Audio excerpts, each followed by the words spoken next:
Estamos aquí de nuevo, saben ustedes que siempre tenemos hueco para hablar de salud. En este caso, hoy vamos a hablar de la salud de nuestra boca y además lo vamos a hacer con, bueno, pues con los responsables de una clínica que es una de las más históricas, no solamente de Alicante, sino de España.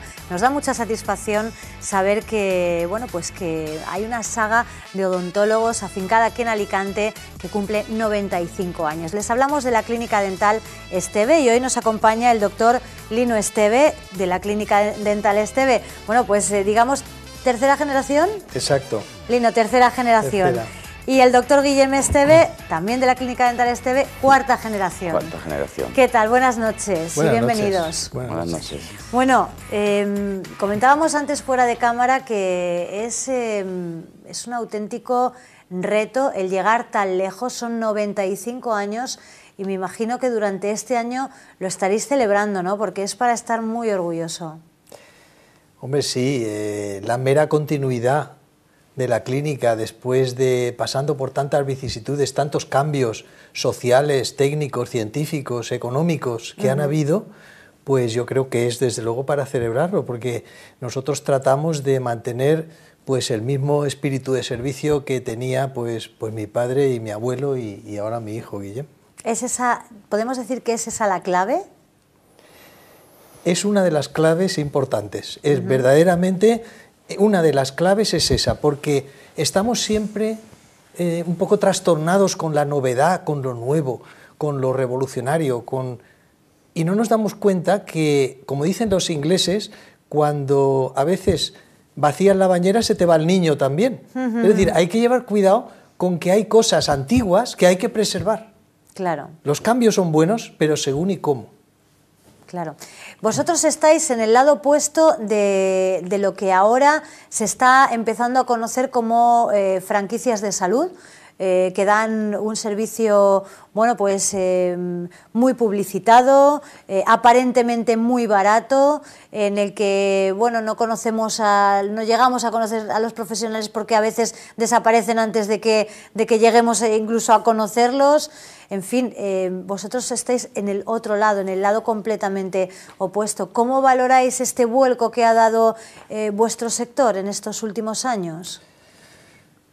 Pues francamente, eso es una cosa que no podemos celebrar mucho. Realmente consideramos que hay una cierta degradación de la profesión y que hemos caído en un mercantilismo, en un juego de marketing, en un juego de precios gancho, en una publicidad engañosa, y todo eso va a causar y está causando ya mucho daño y muchos problemas en el paciente, porque el paciente necesariamente pues no está bien informado, aunque pueda creer que ha conseguido algunas informaciones por internet, etcétera, pues realmente no tiene criterio.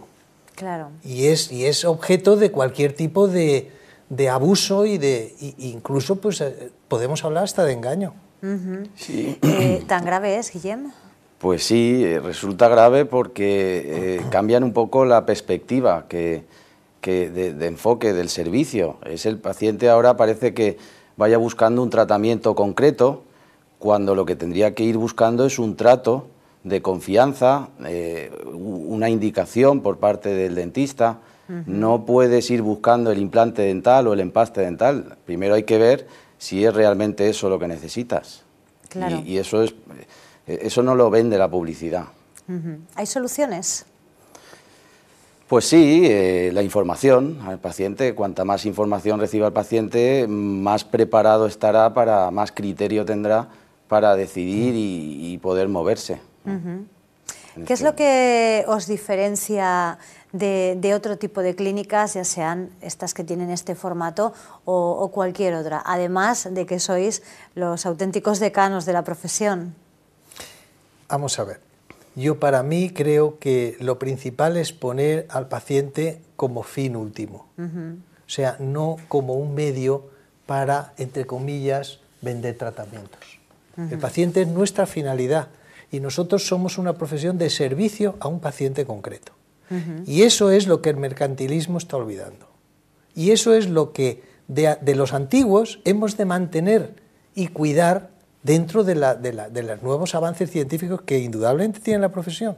Claro. Entonces, ahí es donde está quizá una de las principales claves, ¿no? ¿Y cómo se hace eso? ¿Cómo se lucha contra ese mercantilismo y cómo se implantan esos valores tradicionales que al final son una garantía para el propio paciente? Pues es complicado porque la publicidad es demasiado potente y demasiado influyente. Es estar ahí.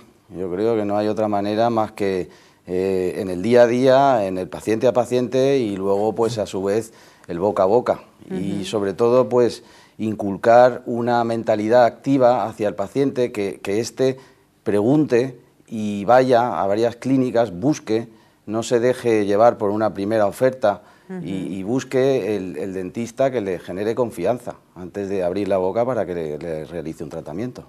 Claro, porque estamos hablando de la salud, ojo, no estamos hablando de un par de zapatos que compramos si nos equivocamos, no estamos hablando de una reforma en casa, que bueno, pues no nos lo hacen bien y podemos llamar a otro profesional y no tiene unas consecuencias demasiado graves a las económicas, pero en este caso, además de esas consecuencias económicas, están las de salud, porque me imagino que habréis visto, os habréis encontrado muchos casos de gente que, bueno, pues que ha acudido a lo mejor a un lugar donde no había profesionales y después habéis tenido que arreglar vosotros el desaguisado, ¿no?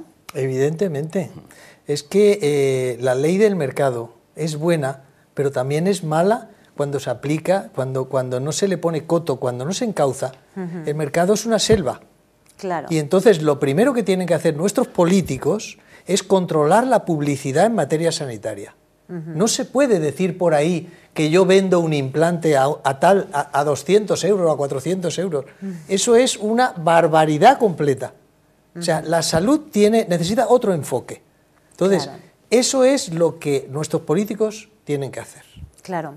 Sí, porque además se venden tratamientos sin diagnóstico. ¿Cómo se come eso? Eso es complicado hacerlo, ¿no? Vender un tratamiento, ponerle precio a un tratamiento cuando no se ha hecho un diagnóstico.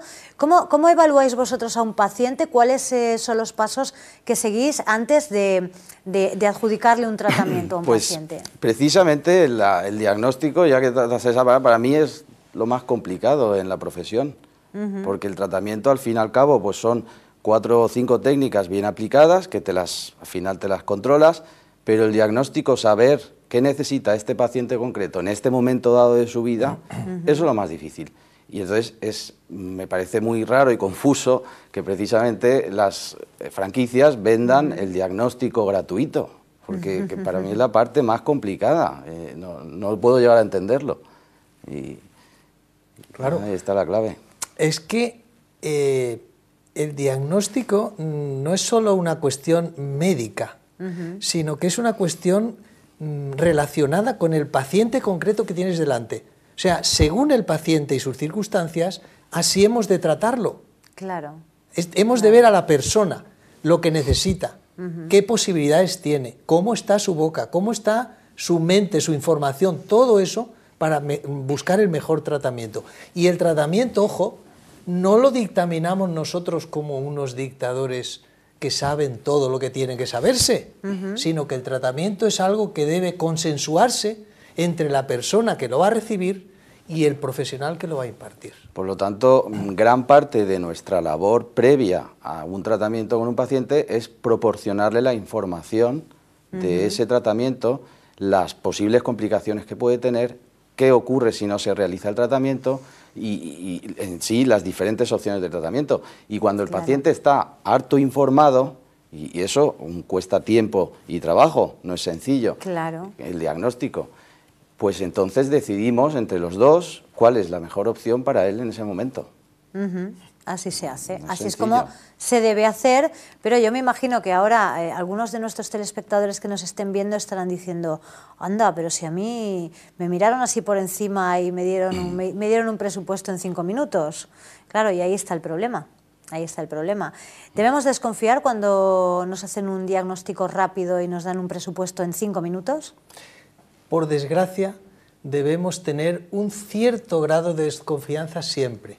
Es algo como si dijéramos defensivo. En esta situación en que la sociedad no nos da recursos al público para defenderse, sino que aplica la ley del mercado directamente, es necesario que el público tenga una cierta, quizá más que desconfianza, la palabra sería prudencia. Es decir, hay que ser prudente antes de ponerse en las manos de una clínica dental para que te hagan un tratamiento restaurador de tu boca. Sí, bueno, estamos limitándonos a una clínica dental, pero es extrapolable a cualquier cualquier tipo de cualquier otro negocio, servicio sanitario, servicio, incluso. claro. Hoy en día las clínicas de estética, que hay por ahí muchas, pues hay que pensárselo 2 veces. Y ya digo, lo mejor que puede hacer un paciente es mantener una actitud activa y preguntar, y ir a varios centros, y al final escoger el que en principio le genere más confianza. ¿El tamaño de vuestra clínica es el idóneo, Lino? Yo humildemente creo que sí, porque a mí me gustan las clínicas pequeñas en las que el trato es directo y personalizado. Pero claro, si eres una clínica muy pequeña, tampoco puedes atender todas las diversas especialidades en las que, subespecialidades diríamos, en las que se ha desarrollado nuestro campo. Porque claro, cuando empezó mi abuelo, pues oye, a lo mejor hacía una endodoncia, que es quitar el nervio, que se decía, o matar el nervio, dice la gente, al día. Y si le ponían 2 al día se ponía nervioso, esto es demasiado trabajo. En fin, era otra época. Hoy en día pues se ha desarrollado, hay muchísimas áreas y un solo profesional no es capaz de atender bien a todas. Por lo tanto, se necesita un tamaño en que se pueda atender todo ese tipo de diferentes subespecialidades, pero sin perder nunca jamás el trato directo del paciente y sabiendo qué persona es la que a ti te atiende directamente. Bueno, os veo muy compenetrados, ese relevo generacional veo que se ha efectuado de una forma natural y tranquila. No había mucho más remedio. Pero bueno, está muy bien que esa 4ª generación pues vaya cogiendo ya ese relevo, y 4 generaciones son muchas, Lino.